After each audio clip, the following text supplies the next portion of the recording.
When my dad found out that he'd be receiving the Geneva Summit Moral Courage Award and that I was invited to accept it on his behalf, he wrote me a letter from prison saying, "Dasha, I have two very important things to tell you.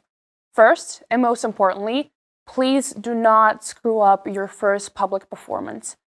And second, don't forget to say how extremely proud I am to receive this high award. It's a big honor for my father and everyone who supports what he's doing. It's an important sign of recognition, and it means that the world cares." I say it both as a proud daughter and as a Russian citizen concerned about the fast downfall of democracy in my country. I'm Daria Navalnaya, daughter of Alexei Navalny, one of Vladimir Putin's top political rivals. He spent his whole life fighting corruption and advocating for human rights and freedoms, like freedom of speech, freedom of political expression, people's right to protest and participate in elections. All the things that are so important but sadly missing in Russia. My dad was repeatedly arrested on false charges, harassed, stalked, raided, and attacked. And in August 2020, he was poisoned with a military-grade nerve agent Novichok. I remember the moment I learned about it. I woke up, checked my phone, like always, and saw a bunch of notifications from Twitter. Everyone was talking about my father and the plane's emergency landing, and he had threats before. He had acid thrown in his face, but this time was different because he went into a coma.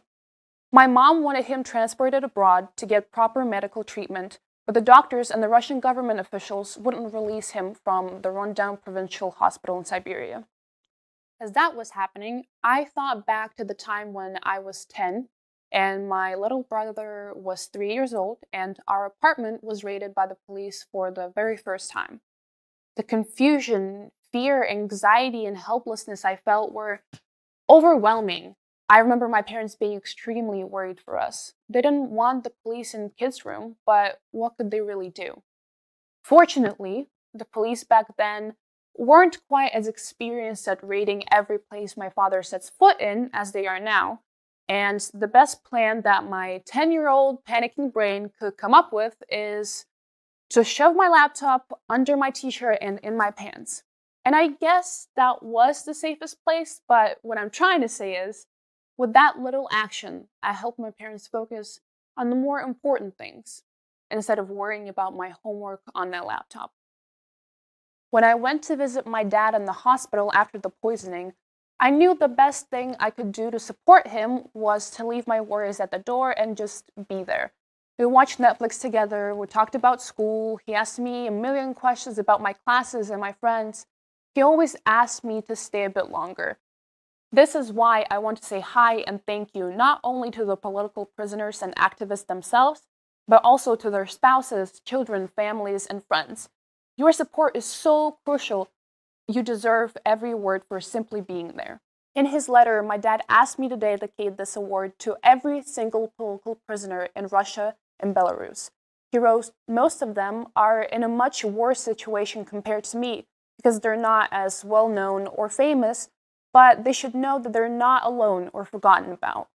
We must remember those fighting for our freedom, and we must help and support them and their families. I'm not gonna lie, but as fun as it is to give this speech, it's sad that I'm accepting this award today. You really should be looking at my father instead, but he's in a Russian prison right now simply because of what he says, does, and believes in, and because he didn't die when the Russian government wanted him to.